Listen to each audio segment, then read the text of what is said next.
Wow, another great episode of Moped Outlaws. And if everything goes right, this is coming to you on Passover weekend. So happy Right Passover. before Passover weekend.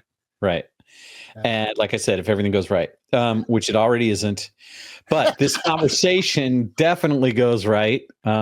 Andrew Davies is an amazing human being, and he's busy with something called Artly Working at artlyworking.com, ARTLY working.com. You should definitely check it out and go to artlyworking.com/podcasts if you want to get a special discount offer on what he's up to. Great conversation. And as you can see from our background, if you're looking at the video, there was an element of Hebrew and Jewish culture in it, but it didn't dominate and it didn't deteriorate into, a global third world war. No, I think it was a episode full of improv and play, and a very enjoyable one. So please subscribe, because your subscribing to us allows us to keep the energy for this going. And ping us if you need anything. Support Blast and Compton Cowboys, and drink Adrenochrome Cola. All right. Sis, hallo? Levin. Dus je zeker wegen them. Yo, iets niet, joh. Two outlaws on the lam, taking the back roads through America. You can't drink enough coffee for this show. And now it's time for Monday Madness with the Moped Outlaws, Greg and Mark. Shalom, welcome. You are on for another ride with Moped Outlaws, and we're here today with our very special guest, Andrew Davies, who doesn't have a very Jewish last name at all. I can tell that story if you want. Yeah, let's hear it. So glad to be here. Well, so let's start right there with where my family, my mother's Jewish and my father grew up Christian. So my mom's Jewish and from Rhode Island. My father's Christian from Texas, and his name was Davies, and they got married in 1983, and my mother's Jewish parents were not happy about it. They did not attend the wedding. They were ready to disown her a little bit, and then I came around, and they got back in the picture because they wanted the grandkids to be Jewish. And so my name Davies isn't Jewish, but I was really raised Jewish from the get-go, synagogue and religious school and day school all the way through, because that was really important to my grandparents and to my mom to be raised that way. And my dad describes himself as a cookies and punch Christian. Like, that's what he got out of his at church as a kid. He liked the cookies, he liked the punch, but otherwise, I think he's a little bit too logical for a lot of the theology a little bit. And he's a journalist, and so he's into just the facts, Yeah. So he was more into the love of your mom and not so much the religious walk, as it were.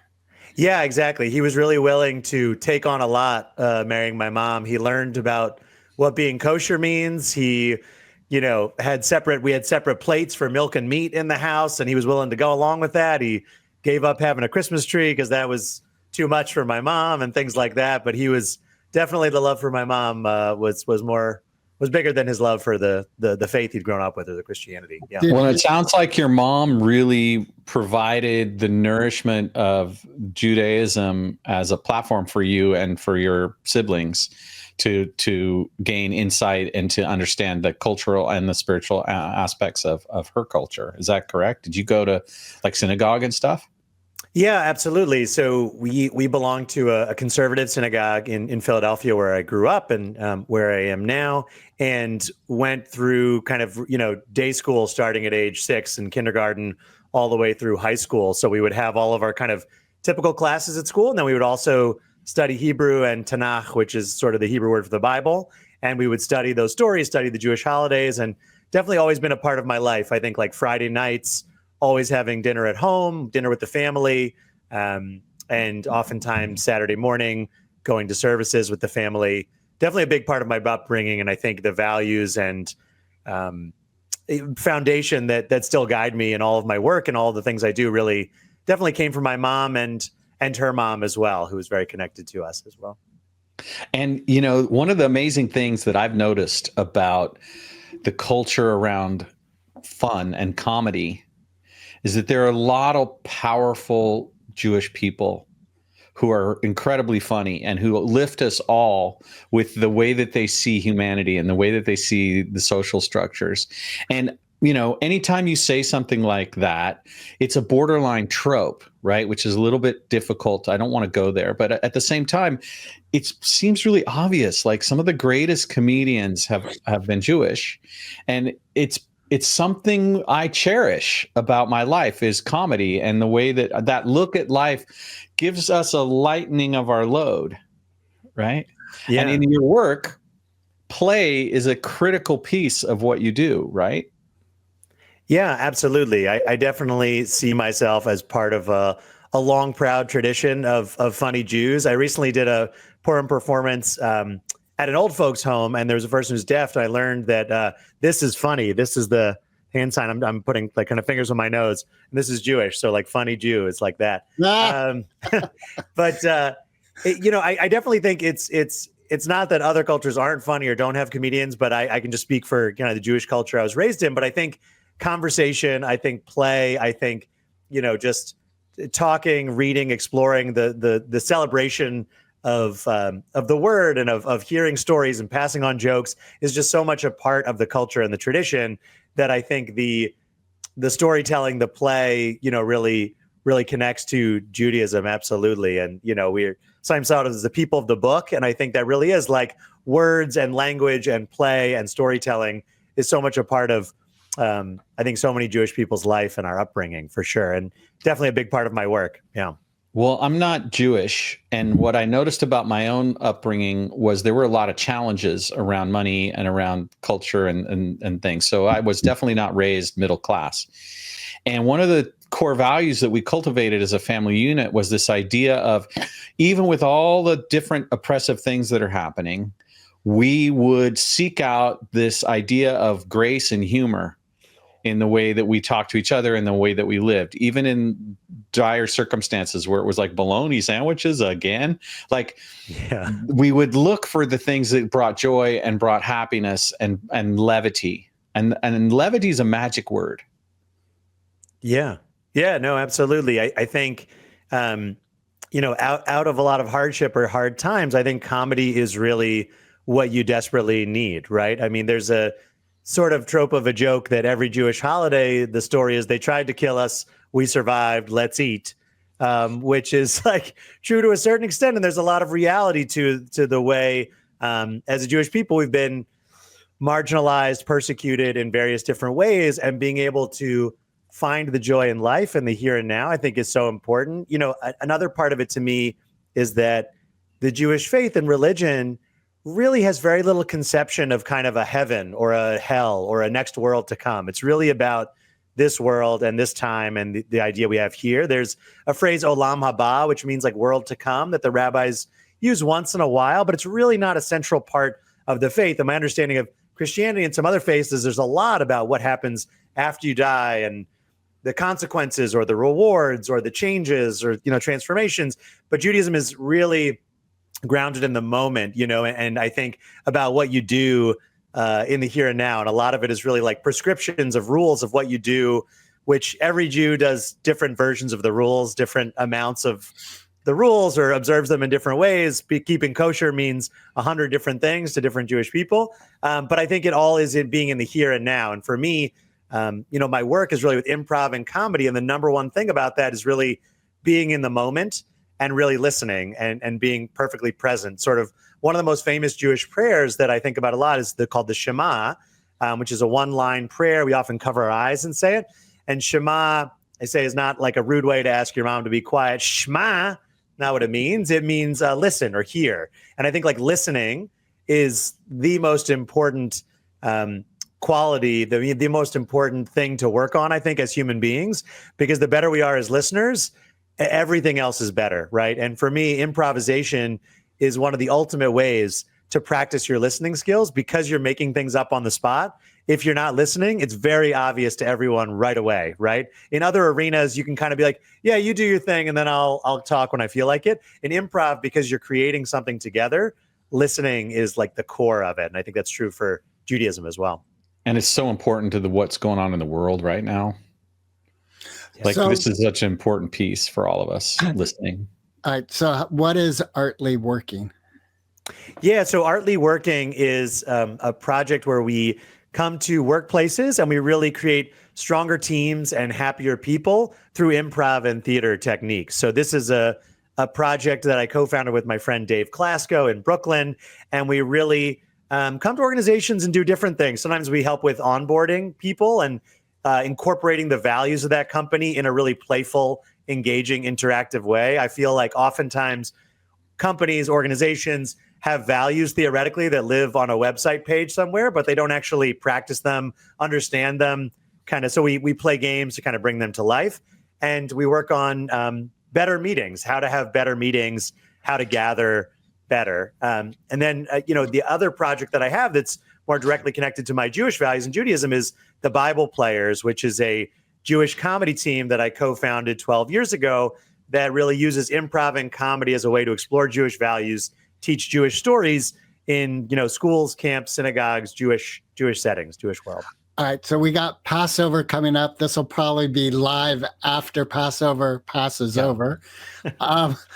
What would you say is a core element to that story that is uplifting to humanity as a whole? Yeah. For me, one of the most important values and centerpieces of the Passover story is the idea of community, or kehillah is the Hebrew word for that. And I think is the story where the Jewish people really become a people, where we go from being individuals to connected as a people.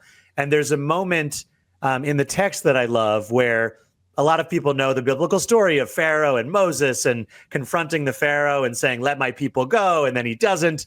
And we needed plagues. And there ends up being 10 plagues. I think a moment that's lost in the story, but that I think is so critical, is that after the first few plagues, the Pharaoh says, okay, you win. All the men can go. All the men can go. Because at that time, right, and arguably today, the men are still treated as the ones that matter the most, right, or the only ones that matter. And Moses steps in and says, no, if you're letting us go, everybody needs to go. The old, the young, the men, the women, the children, and draws a line in the sand there. And the Pharaoh says, okay, then no, deal's off. And then there's more plagues. But it's a beat in the middle of the story that I think is so important, where Moses really establishes the value of all human life, and not just the lives of the leaders or the lives of the men who are seen as valuable or seen as in charge, but says, no, every single person in our community is important and we need everyone.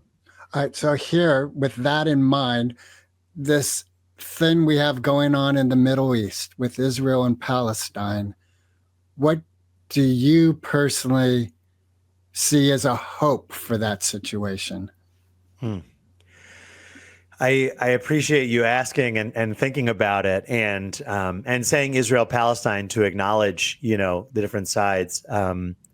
It's unbelievably hard now, and it's been very hard for decades, and now is a moment that feels very hopeless. I have a lot of family that lives in Israel, and a lot of friends who are involved in all different ways. I think Thomas Friedman is a writer and a thinker that I really love. And one sentence he says is that we need two lands for two indigenous peoples.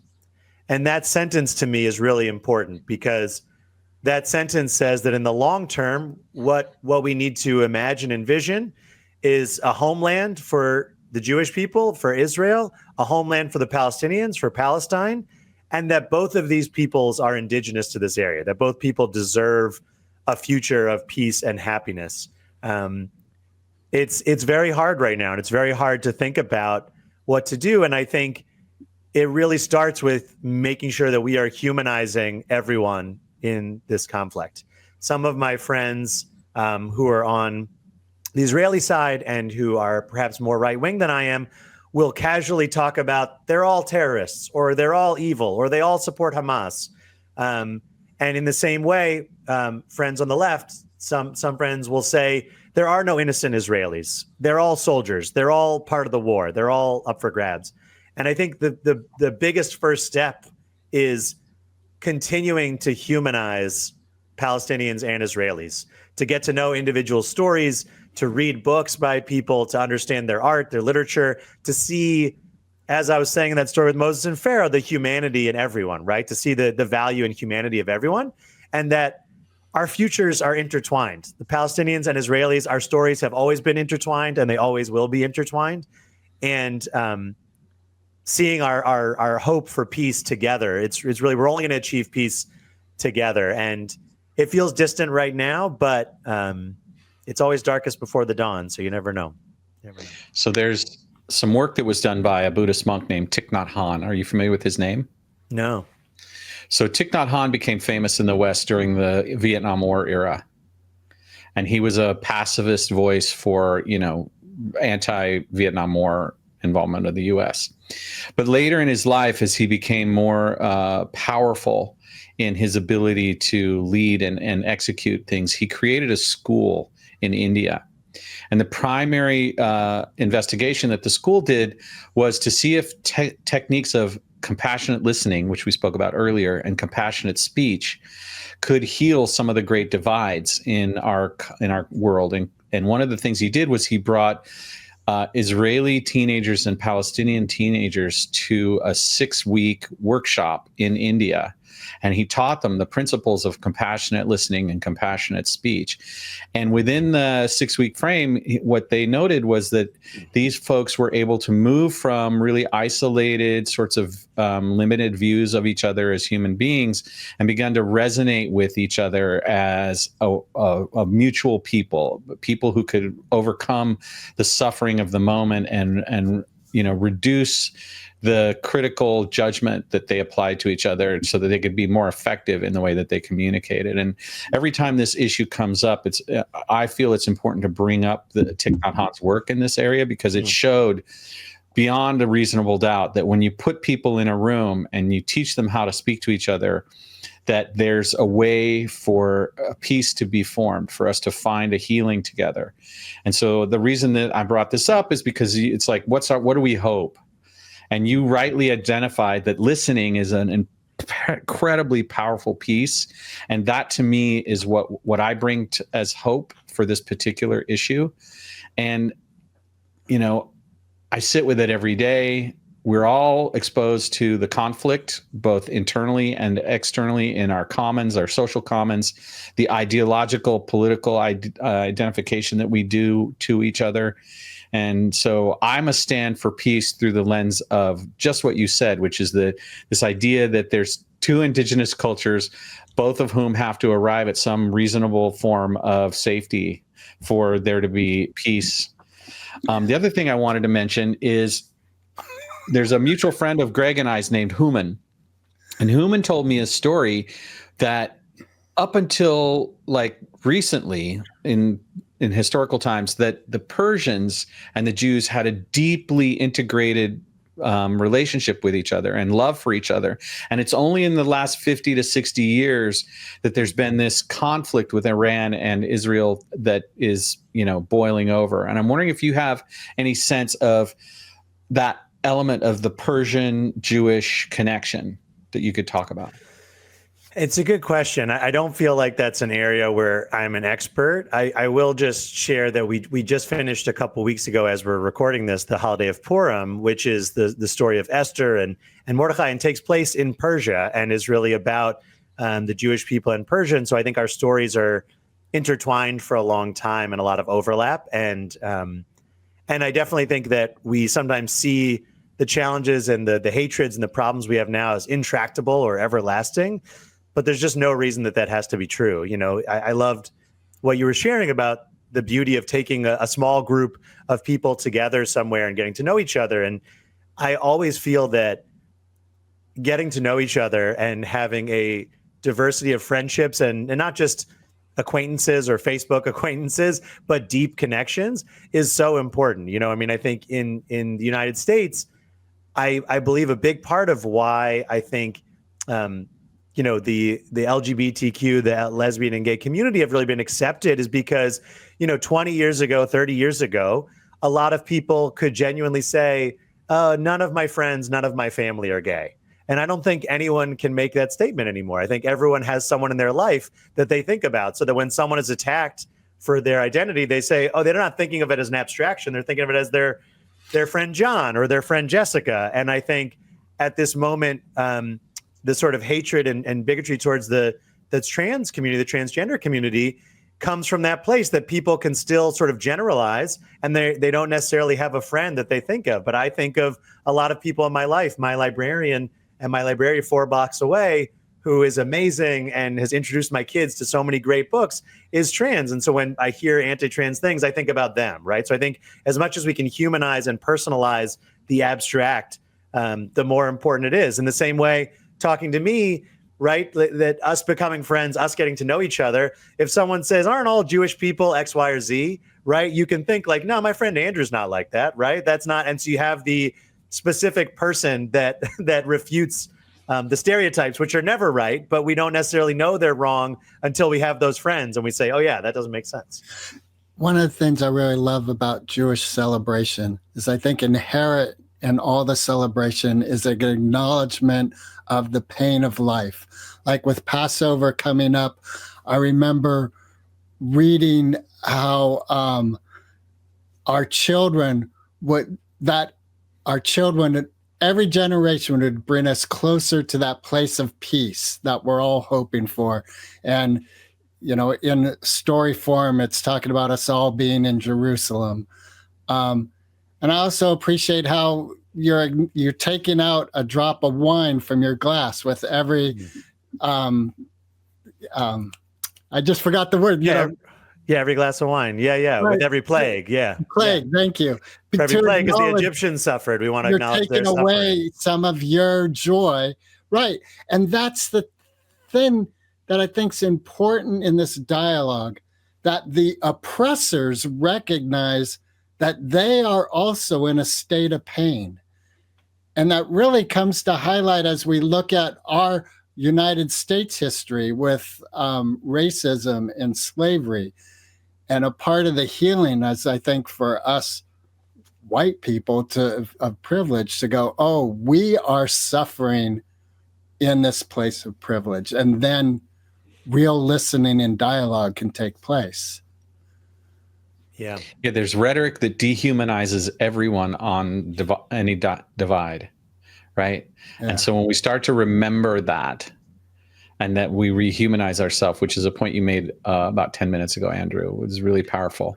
I have a question for you. Yeah. If you had a $10 billion budget, could you take Artley working to Israel and solve this problem? I love that idea, and it's not that I could necessarily solve the problem, but I think we could do a lot. I have done some work in Israel, or certainly with Israeli communities. My co-founder, Aaron of the Bible Players, is on a weekend right now. We're retreat with some middle schoolers and their Israeli teens and leaders. I really think we could do a lot to get to know each other, absolutely, and break down some of these walls. It's very hard, and there's amazing people doing amazing work. There's a group called Seeds of Peace that's making a lot of these connections. There's been an ultimate peace group that's playing ultimate frisbee with Israelis and Palestinians for maybe years to bring people together. There's Jerusalem Choir that got a lot of attention last year that has Palestinians and Israelis, because Jerusalem continues to be a place where everyone lives on top of each other and side by side. So yeah, I don't know if I can solve it in a moment, but I think in the long run we can solve it. And I do think it sounds abstract when you say, like, you know, love can solve war or peace can solve bombs, right? But in the long run, I really think that is true, right? That violence begets more violence, and that peace and connection begets more peace and connection, right? When I was a kid, when I was in 6th grade, I was on a trip from my school to New York to sing songs, actually Turkish Jewish songs in Ladino, which is a combination of sort of Spanish and English and some different songs. And while we were on this trip with all our families was the weekend that Yitzhak Rabin, the prime minister of Israel, was assassinated by an Orthodox Jewish person. And it was unbelievably heartbreaking to be feeling like we were heading towards peace and this momentum. And this one person's violence really derailed that completely. And the violence of that moment and the rhetoric that led to that violence really derailed us, and we haven't been as close to peace, the 30 years since. And I think that, as much as violence can derail us, I think like peace can heal us. And I think our connections, one at a time, the hard work of building connections, getting to know each other, and the love is really what solves things in the long run. I mean, in Philadelphia, where I live, we struggle with gun violence and with a lot of death. And what the experts really tell us is that it is like a health contagion, where these acts of violence are not random. It is one teenager, basically usually teenage boys, like kids, killing another kid. Someone from that group takes revenge on that group, and it just pings around like that. And the only way to stop it, to intervene, is to stop and get people to say, we're not going to take revenge. We're gonna love our enemy, or we're gonna at least not take action, not take violence, and try to love our enemy. I don't know. It's hard, but anything's possible. Yeah, Greg. I think we also have to look at the social construct that's creating an environment these children are growing up in, where that action seems, one, to be logical and makes sense, and two, it's the best choice given the environment they're in. Yeah, really hopelessness drives, chaos and violence and fear, and giving people a sense of hope or possibility really, I think creates something to the future. And I think, getting back to Israel, Palestine, I really think that we need to create tiny steps towards hope, tiny steps for Palestinians and Israelis to see we can live in peace. For, Palestinian kids that are living right now, tiny acts of, you have the possibility of a better future. There's an education, there's a job, there's a future. Right now, I think, both peoples don't feel like there's a future. And, it's so hard. Yeah. And I think the unfortunate thing is that right now we do have, generally speaking, it's the politics of Israel that are taking over lands and homes of Palestinians. You don't see portions of Israel being eroded away and Palestinian homes building on it. So I would say the leverage of power right now is in the hands of the Israeli politics. Yeah, it's hard, and Israeli politics are arguably more complicated than American politics. I have this discussion with them. I think both sides for a long time and at this moment see themselves as David and the other side as Goliath. Yeah. Absolutely. And, I say that because Palestinians rightfully see, an average Palestinian saying, we don't have any power, right? We don't have any control. The Israeli government and the military is huge. And the Israeli population and all my family there and the government says, we're a tiny country and we are surrounded by countries that would be very happy if we didn't exist.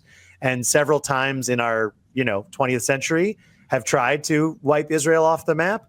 And so they feel like David in that sea of Goliath, in that framing. And it's not, both framings are correct in some ways, right, but aren't the full picture, and they don't get us further. And I think, the first step that we need to take right now is, I think all the Israeli hostages need to be brought safely home, and no more Palestinian civilians need to be hurt or killed. And we need to start there.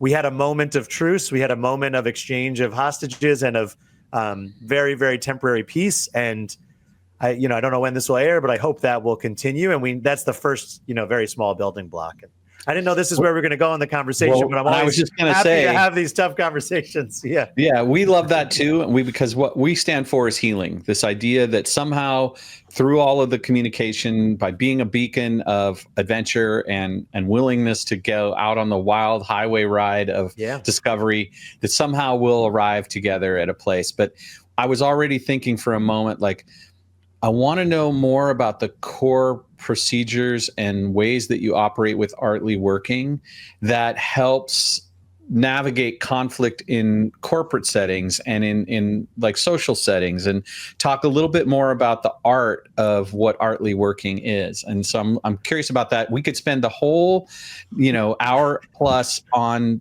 the Israeli-Palestine conflict, as many do, and it's a worthy idea. And we have an opportunity to be present with something you've created of your own, Andrew, that has a richness to it, I'm sure. And I want to get to that. So say a little bit about how Artly Working would go into an organization. What are the core values and core principles, and how do you operate that make a difference?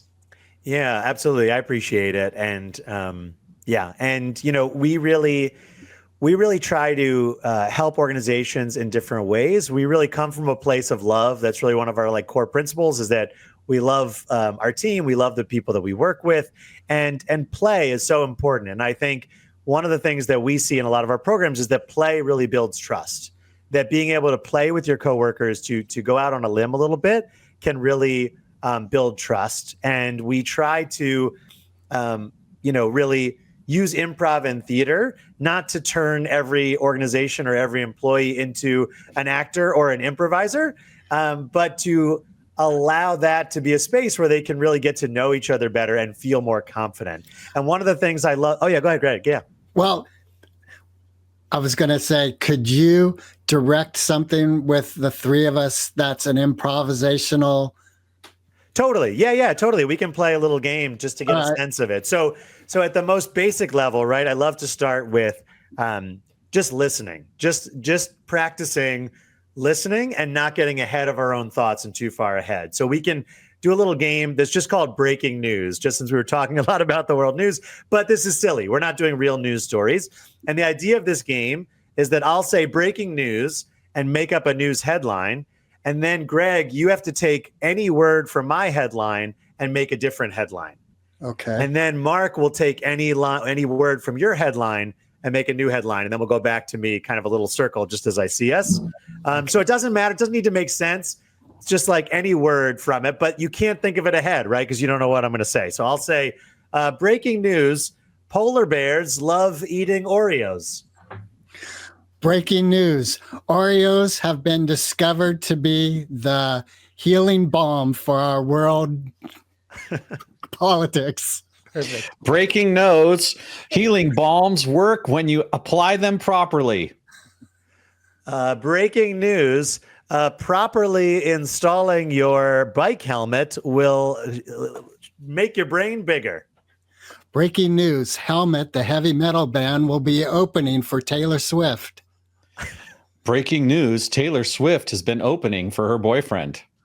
Amazing. All right. That was perfect. So so just playful, right? Just fun, making things up. But I think what I love about it is it helps us to notice when we get ahead of ourselves and we want to plan something, and forces us to just be in the moment and just listen. Like another one I love, Greg, you just made me think of it by saying helmet, this heavy metal band, is one I could do called band names. And band names, the whole goal of it with a friend or with a group of friends is to just try and notice the critical part of your brain and turn it off. Because the whole game is one person says a band name that they've made up. You can just look around the room. I always say when you need an improv idea and you're stuck, just look around the room. There's 100 things around you, right? Like the light bulbs, right?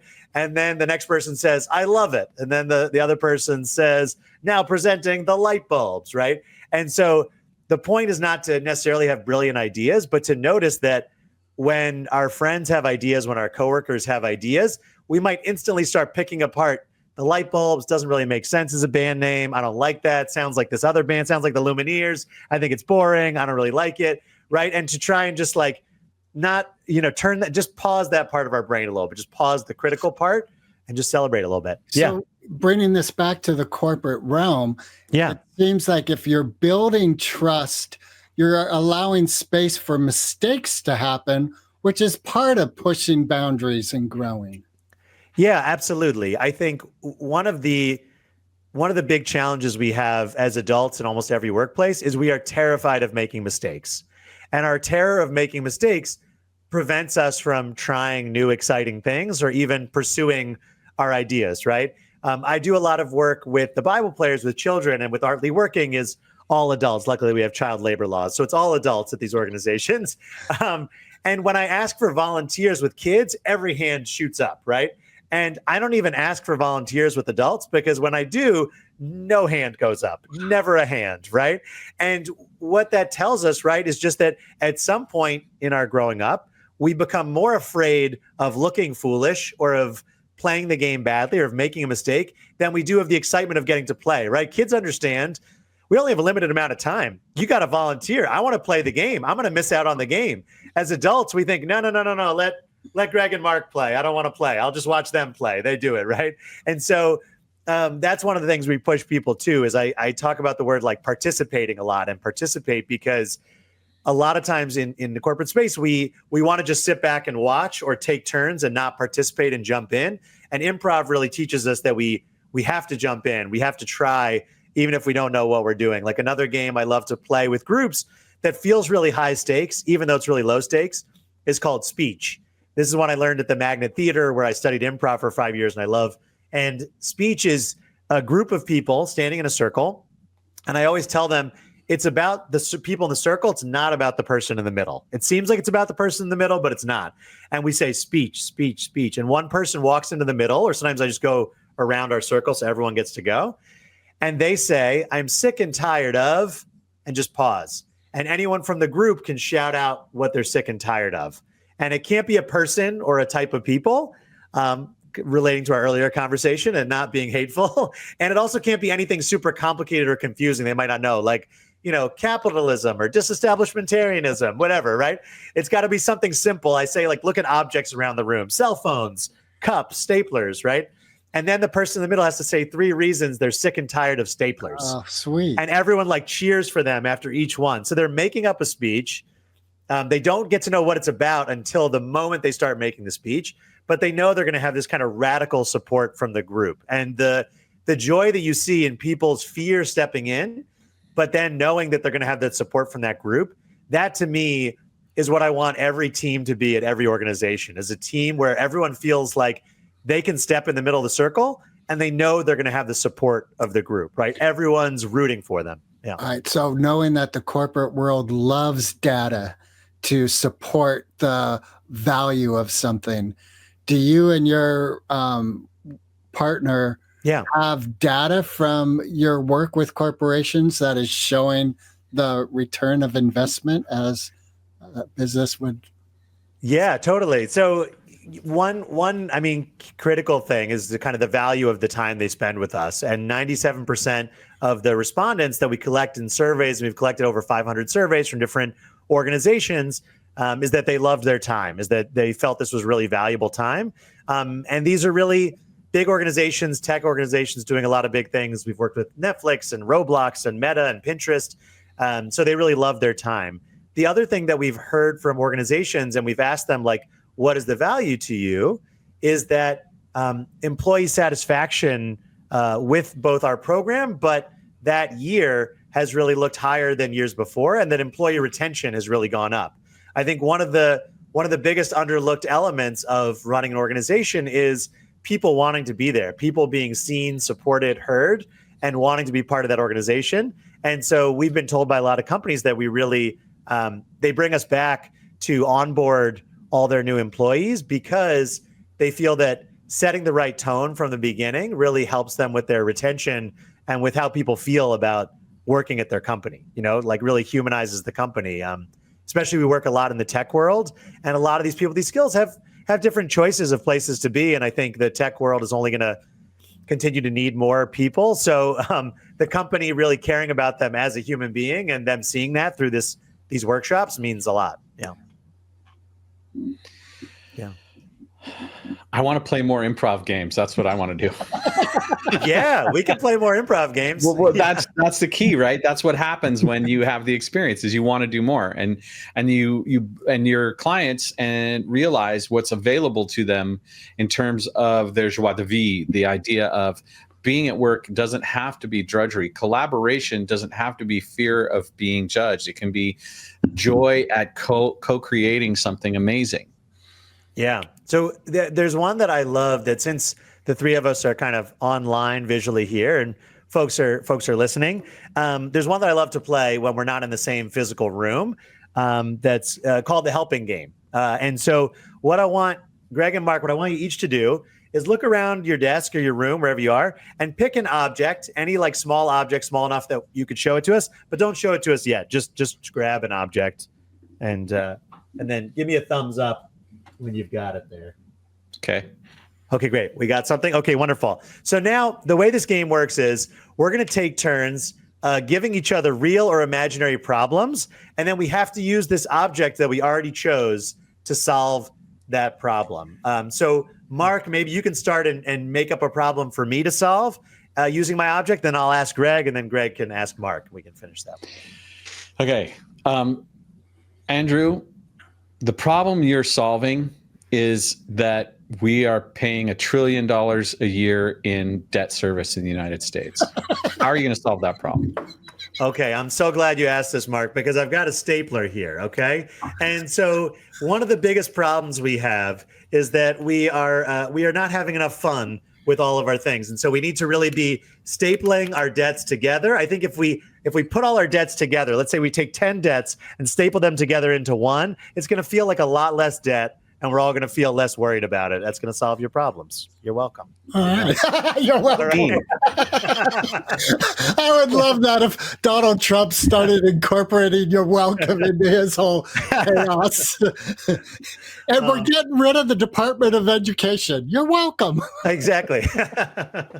All right, Greg, I'll give you a problem. I won't make it as big as all that, but let's see. I want to make dinner tonight for my family, but I'm not sure what to make. Can you help me out? I can. So I have here a casino chip. And what I recommend is instead of making dinner, you just pack them all into the car, head to the local casino buffet, and everyone's going to be happy. There's something there for your wife. There's something there for the kids. Plenty of sweets, plenty of nutrition. Everyone will be happy. Oh, perfect. Thank you. Problem solved. All right, Mark, I need a cup of coffee badly right now, and my coffee grinder broke. What am I going to do to make a cup of coffee? Well, I have Cupid's pheromone perfume, which is designed to make anyone basically fall in love with you. So if you take this perfume and spray it on and go down to the local coffee shop, I'm sure you could sweet talk some barista or barista into giving you a free cup of coffee. All right, thanks. I love it. Nice. Thank you, guys. That was great. Yeah. Was all our problems solved. Yeah. Yeah. I mean, I love that. I mean, it's fun because it's something tactile when we're not in the same room together to be able to share something that's in our room. I always love that. Yeah. I have a question because I saw that you and your partner, is this the same partner that you do the tours like of New York with characters that are? Yeah, so I have a lot of projects, and that's another one. So I have a project called Characters, which I co-founded with another friend. I really think for anyone out there, and Mark and Greg, you know this because you do this together, but finding a great partner is like the first step to a project, because I think doing something with two people is really magical. You bounce ideas off each other, you create things together, but it's also not so many cooks in the kitchen that you're overwhelmed, right? Like when you have 5 people in a band, as we see from every band in the world, it's very hard. It's a lot of personalities. So Characters is a project going a little bit back to Donald Trump, started in 2016, because during that election, there was really a lot of anti-immigrant rhetoric that was really bothering myself and John Goldstein, my co-founder. And he's been a tour guide for about 20 years. He actually studied and worked in Israel for 15 years. And he now lives in New York City, where he's been leading tours for about 10 years. And we created a project together called Characters, where I write the actor side and he writes the guide side. So we have an actor that plays 4 to 5 real historical characters throughout the course of a 2-hour tour with just a backpack full of costume pieces. And kind of coming from my improv background, it's not like you may have seen at Colonial Williamsburg or something where it's like a full costume and they're Ben Franklin all day. It's more like they get to play 5 different people over the course of 90 minutes with a group, and change just like a hat or a shirt or a little outfit piece. And it's always men and women. So there's always cross-dressing no matter what gender the actor or actress is. So it's a lot of fun. And we do those in New York and Philly. Yeah. immigration's obviously another heightened topic here in the United States right now. What have you learned, like some real stories of immigration that have brought light to your knowledge of people here in the United States?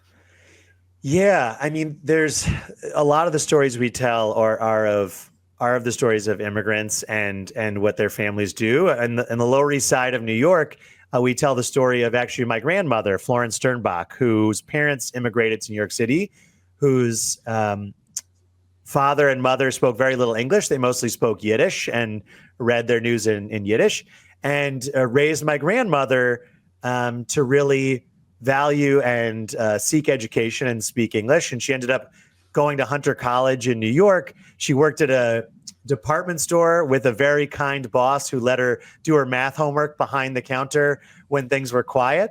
And she ended up moving to Rhode Island, having 3 daughters, including my mom, and literally fought in the town with everyone to make sure the girls could get educations as well, because she thought it was so important. So she continues to be kind of an inspirational story to me. In Philadelphia, where I live, there's a great story of a boxer named Benny Bass, who was the first featherweight boxing champion from Philadelphia back in the 40s. And he was an immigrant from Ukraine, actually from Kiev, and came over to the United States when he was 3 years old. And he ended up boxing starting when he was 12 years old. He went 95-5, and then turned pro when he was 18, and was this amazing boxer in Philadelphia who was really inspiring. And, I think for me, his story is, representative of the fact that, immigrants are often what makes America so amazing and so great, the tenacity and the work ethic. There's almost an inherent element of people that immigrate to America are the people that are willing to try hard, seeking it out. I mean, just imagining crossing oceans or countries to find better hope for your family is just so inspiring, and kind of continue to be really inspiring to me. So I think about Benny Bass when I think about, the negative characterizations of immigration and immigrants, and why that doesn't make sense. Yeah. All right. So as a creative, you've definitely chosen a creative career in your life, and you're supporting family. What do you do daily to keep your tenacity and hope alive for your endeavors? Oh, I try to celebrate the little victories along the way, even as there are the ups and downs inevitably. When folks talk about a career in the arts, I think it's not the long odds that's hard. It's that it's always ups and downs, right? Like every actor in the world, even if you end up getting in a motion picture or an amazing show, the next year you might book nothing, right? And that's so hard, the ups and downs. So I think it's like celebrating the small victories, and, reminding myself, like, about my family and why I do this. I have 2 young boys, a 1 and a 3-year-old, and they like recharge my battery on the hard days, because the days when a show gets canceled or we don't book something, or, something I was writing falls through, they don't know any of that. And they just love me for being their dad. And so I definitely soak up their energy and their warmth. And my kids are really the best improvisers in the world. Like, I really think all of my improv training has been leading to parenthood, has been leading to being a dad. And if I have the time, I really want to write more about improv parenting and that approach, because I think kids are just in the moment all the time. They are never really in the past or the future. They are just so present in a way that's so hard for us as adults to stay in the present. And kids are just painfully in the present, to the point that if I mention something like, oh, next week we're going to go to this, they say, oh, great, let's go now. Let's go right now, right? It's a slip up you have as a parent all the time, So, I think that the family is definitely a big part of the recharging. Yeah. I'm curious about the economics of the consulting you do, and without naming necessarily the organization itself, I'm wondering if you would speak to the highest price that you've garnered for some of Artly Working's workshops. Are we talking 6 figures? Are we talking 5 figures? What's the general area at which you peak in terms of what you can charge for what you do? Yeah, absolutely. So we do a lot of like one-off programs, that are usually like in the 4 figures, and can start around $1,000. They really have go up. Sometimes we've done whole retreats with organizations and definitely gone into 5 figures. We haven't had 6-figure programs very much, but definitely a lot of 5-figure programs and a lot of ongoing relationships with companies where we're really onboarding their folks every year. So definitely gets into the 6 figures in the long run. But an individual program, I would say like 1 to 20,000 is kind of the range of normal bookings and possibilities for programs. Yeah. And Greg was mentioning your ROI for those folks. Is there a measurable beyond the the mood and the feeling nature? Are there any KPIs that show, or any kind of ROIs that show the value of that investment? Yeah, that's probably something I need to research more or figure out how to gather that data, because I'm honestly, not always sure how to identify how to quantify the impact long term. We really look at sort of, how people, the amount of people that book us again, that see the value in what we're doing, that bring us back, and the stories that they tell us. But in terms of specific numbers, it's harder to quantify. You have any ideas you guys have? Yeah. Do you have exit interviews with the client's management after you? We do. Yeah, we do have exit interviews. One option for you would be to suggest the possibility that they give you the quarter that you did, and then the subsequent quarter, and if there was any measurable impact. Or the thing about that is it may not be a 1-to-1 impact, measurable impact, but having figures that say, when we visited X corporation, the quarter prior to this was, they did this much revenue, and then in the second quarter after we were there for 3 meetings, they had this much improvement, a percentage improvement in this next quarter. And then you string together with your cumulative clients, i.e. the ones that bring you in every season or however often it is, you can show what their quarterly revenue targets were and how well you facilitated them. That might be one way to measure the cost and the return on investment. Yeah, no, that's great. I love that. I mean, definitely the creativity and the arts is definitely my strong suit. And so how to gather and organize the data, I think that's a great idea. I love that. Well, and I also work in a field where executives can pay as much as $25,000 or more to receive the kinds of input that's provided. Yeah. And without putting the attention on me, is there anything in you that would sort of seize up if you suddenly priced yourself at the $25,000 level for what you do? No, I mean, I think, there's definitely big value in what we do. And I think that the more we prove the value of what we do, I think it makes sense for the price to go up. I mean, I think when people charge more, it's because people understand their value. And so absolutely. Yeah. Okay. Yeah. And what do you think your chances of surviving an episode of Saturday Night Live where you were the host? Oh, man. That would definitely be fun. That's definitely another avenue that I could go in. I would love that. I mean, I'm a big fan of SNL, definitely always watch that. And a lot of really sketch comedy really inspired me. I did stand up for about a year in New York City and really just found it too isolating. And in terms of what you were asking about, Greg, of like how to stay charged and how to say things, I really admire stand-up comedians. It's amazing, but such a lonely art form because you are just creating from the spot. And I think I really thrive on the team more. And all that standing up, your legs get tired. They get exhausted. Exactly. What would be like off the top of your head, 3 skits that you would pitch to Saturday Night Live right now? You're in the meeting with Lauren. Go. Oh, what would be 3 skits? Oh my goodness. I love it. I don't know. There's a plane. There's got to be a plane. Plane sketches are always great to come back to. Probably my toddler walking around the plane and ruining everybody's flight. That happened recently, and I can make a good sketch. Yeah, babies on planes could be fun. I don't know. I think there's definitely a lot to be done right now about Tesla and what people are doing to their own Teslas. I think would be funny. I think it's always funny when people protest by destroying their own things, like when people burn their own Nike shoes or shoot their own Budweiser cans when they're angry. So I think there's something there. But yeah, great. Did you see the film that just won Best Picture of Nora? I did, yeah. I loved they ended it with that flight home where juxtaposing the private flight she took to Vegas, and then there she is with the baby crying behind her. Yeah. It was such a perfect, all-encompassing way to show where she had dropped to.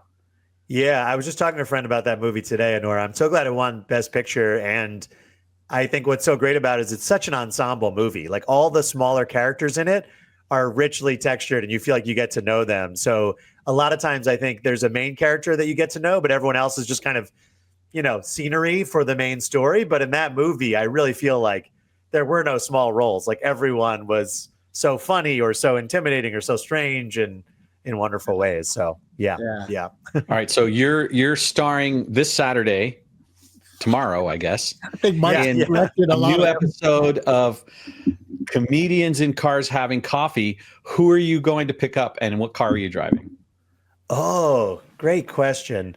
I mean, one of my favorite comedians ever who I would love to sit down with is Brian Regan. I don't know if you guys are fans. Know Brian Regan. Right. Yeah, Just amazing comedian. Been following him for years. I love him. So I would love to pick him up. Probably because I'm a weirdo and I'm not a big car guy. I'd probably pick him up in a cargo bike, or maybe a motorcycle with a little sidecar. How about a moped? A moped. Yeah, a moped. There you go. Exactly. I feel like cars are always boring to me. Like 99% of cars to me kind of look the same. And I'm shocked when people talk about all the details are different. I'm like, it's basically the same. Right, guys? I don't know. So, yeah. So are there any stand-up comics besides Brian that you really admire right now? Yeah, I mean, Josh Johnson is probably the one I've been watching the most recently. I don't know if you guys are fans. He's occasionally on The Daily Show. He's really an incredibly unique voice where he has a sort of laid back conversational style. Wait, is he the African-American gentleman? Yeah, he's African-American. He's got kind of longer hair. Yeah, he's sweatshirts brilliant. usually. Yeah, he's brilliant. And what he's doing, which is like unbelievable, is he's kind of doing deep dives into current events in a way that I never see comedians kind of share their rough material that way online. Like usually the idea is that you try things out in comedy clubs, and then when it's ready, you do a tour, or when it's ready, you record an album. But he's kind of living in the 21st century, and he's just kind of like throwing everything out there. But it's so brilliant, and there's moments of brilliance in all of his pieces that stick with me. So he's really inspiring me at this moment. It's almost like it's a lecture format for people who don't know, like with this underlying humor. It's almost more educational than just ha ha ha. Yeah, I mean, he's explaining things I wouldn't know about otherwise. I mean, he did a whole hour about the the beef with Kendrick Lamar and Drake. And I'm a fan of like Kendrick Lamar's music and a few of his albums I really love, like To Pimp a Butterfly is one of my favorite albums of all time. Drake's music I don't really know, and his personal life I don't really know. I didn't really know anything about it. So Josh Johnson's hour about it was really me learning about his life, his music, where this beef comes from. I mean, it's just fascinating and interesting and bizarre and fun to see those other artistic worlds that I know nothing about, like music and, rap. I'm obviously not a rapper. You knew that from the beginning, but it's fun to see that world. White rapper. Yeah. We've done some, with the Bible players.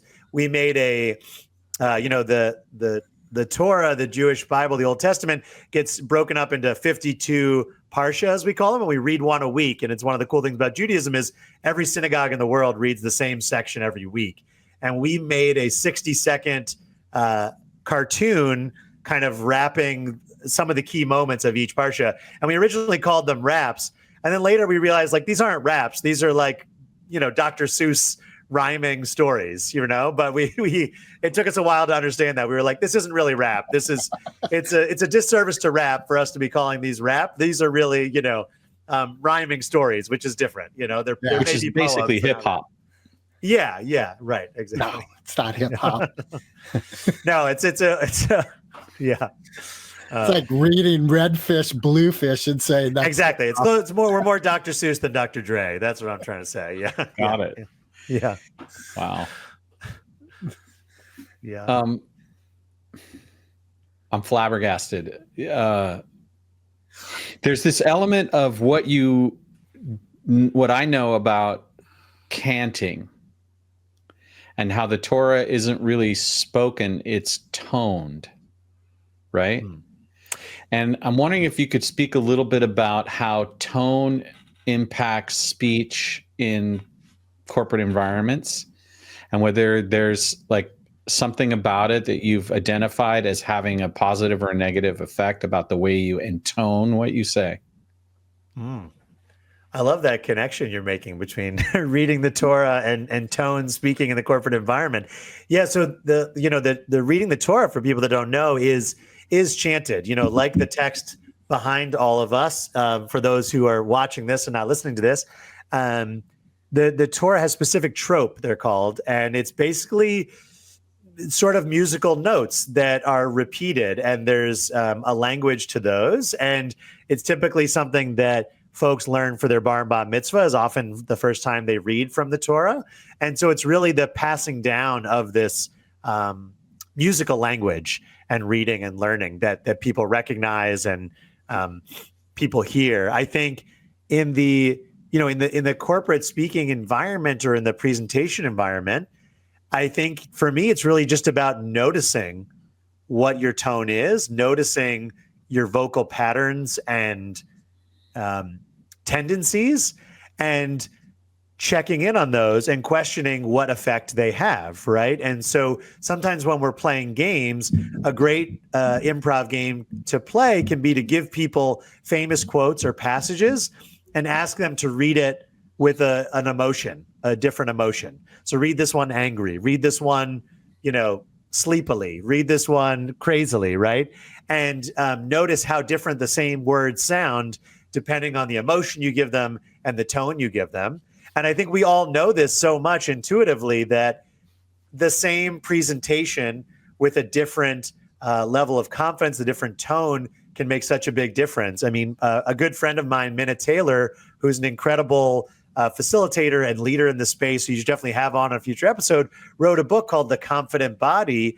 And her whole approach is the idea that you can start to notice the things that you unconsciously do with your body and how you can present yourself differently, and what a difference that makes in just people understanding you, right? It's not about tricking anyone or making people think you're someone you're not. It's about being comfortable in your own skin and comfortable with how you're presenting, so that people are just more connected and authentically to what you say. An art form for me that I think about this is with dancing, which I really know nothing about. But I think when we see dancers present, what a difference it makes. And you notice this on the amateur level more than professional, because they've all got this down. But when you're doing the same motions, but with a confident smile and presentation, right? I just inherently believe that you did that spin perfectly. And I have no idea if you did that spin perfectly or not, right? But that presentation is so important. And so I think we don't think about that as much. Yeah. Yeah, it just occurred to me too with stand-up. You hear all these comics say it's about 7 years where you find your voice. And it's not that you're saying things that are funnier that you've created. It's that you have your voice. So that whole environment you're creating vocally is an uplifting, humorous environment. Yeah, absolutely. And I think finding your voice can often start with imitating other people's voices, whether that's writing or listening, right? So one acting exercise that I love from our acting days that I would do, I lived in New York City for 11 years, so it's the best place to do this, is when you're walking behind someone, just try and walk like them. Just try and be them. Try and take on their walk, right? Yeah. And you'll notice like how different it is in your body. And in the same way with comedic writing, or with, in any corporate space, try and write something like this person, right? See if you can give a talk like that boss of yours does, or like this, comedian you admire. See if you can write a Brian Regan style bit, or a Seinfeld style bit, or a Josh Johnson style bit, and just to try that on and see how it feels. And that'll really help you identify what feels like you and what doesn't feel like you, right? Like what feels completely alien and not you, because that's just as important as kind of, narrowing down who we're not to find who we are, right? The famous quote from Michelangelo, probably apocryphal, how did he carve David, right? Is he just took away all the stone that wasn't David, right? And there's There's David. Yeah. One of the things that I'm connecting with in this moment, and Greg knows this about me every time we talk about improv, is that I have this idea of let's do some more. And so here's the frame, and you guys can say yay or nay, thumbs up, thumbs down. Okay. So the idea is this idea of tone and how emotion can change even a very simple writing. And then the idea of what if I modify a well-known work with other words as part of my tonal expression. And then the third piece is one of the key pieces about improv is being willing to let go of your attachment to how you're perceived in the approach, like just being willing to put it out there and go for it. And I think that's what I love about it. I really get excitement about stepping into that place of, I don't know what the hell I'm going to do, and then just going for it. And so here's my proposal. We're each going to do a take on the Pledge of Allegiance, and you use either an emotional tone as well as maybe shifting keywords to make it weird and funny. All who are in favor, raise your hand. I love it. Let's go for it. All right. So we're going to do rock, paper, scissors, and then we'll decide who goes first. Okay, ready, Okay. Greg? 1, 2, 3. Okay, All right, so Andrew you go goes. first, Andrew. Okay. All right. So do you guys want to give me an emotions? You know, I didn't. No, plan you're it. going to figure that's all up to you. Like, I'll figure you it get out. the Okay. Pledge of Allegiance, and then you can go anywhere you want. You can modify keywords, and you can present it with a certain emotional cadence or not. Okay, great. All right, great. I pledge allegiance to the flag of the United States of America and to the republic for which it stands, one nation, under God, not over God, under God, indivisible, am I getting this right? With liberty and just ice for all. There you go. Well done, Andrew. Well done. Unfortunately, ice has sort of a Oh, diverse that's true. content. That's true. I was thinking I of thought that the was refreshing intentional. kind, but yeah, maybe it was I intentional. thought that was brilliant. Who knows? Okay, You'll never I know. give you a 7. All wait, right, this- I great. give you a 10. Yeah. All right. So, Greg, do you want to go next? Sure. Okay. I pledge allegiance to the flag of the United States of America and to the republic for which it stands, one nation, under God, indivisible, with liberty and justice for all.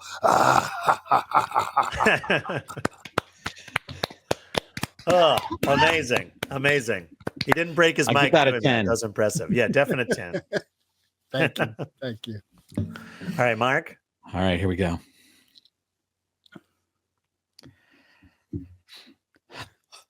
I pledge allegiance to the flag and to the car dealership for which it stands.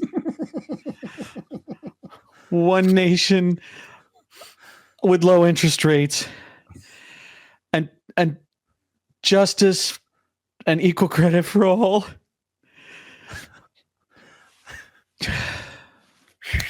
right. All right. That's a solid 10 too. Solid Yeah. 10. Like All it was right, a- if we that was ever a- are in Philadelphia, Andrew, we're going to definitely look you up to see if you'll join our improv group. Please do. That would be great. Would love that. I can take you to see some great improv in Philly for sure. Yeah. That was fun. Thanks, Mark. Super fun, Mark. Great idea. Great idea. A lot of fun. Yeah, I figured like, oh, what's a text we all know? And I was like, oh, not that much. And as you can see, I couldn't finish the Pledge of Allegiance very well either. Yeah. Even I though mean, you you made me both go did it first. for I me. was like, I hope I know this. I don't know. I There was a lot love riding on that for patriots everywhere. Yeah, that's For right. me personally, the Tesla infomercial was amazing on the White House lawn. Like that still resonates with me. So for you to incorporate that into the Pledge of Allegiance is like, fuck, I love that. Everything's computer. Everything's Yeah. computer, you know? So I have a question before we start to go any other places. Andrew, Yeah. Greg and I have been working with a potential sponsor.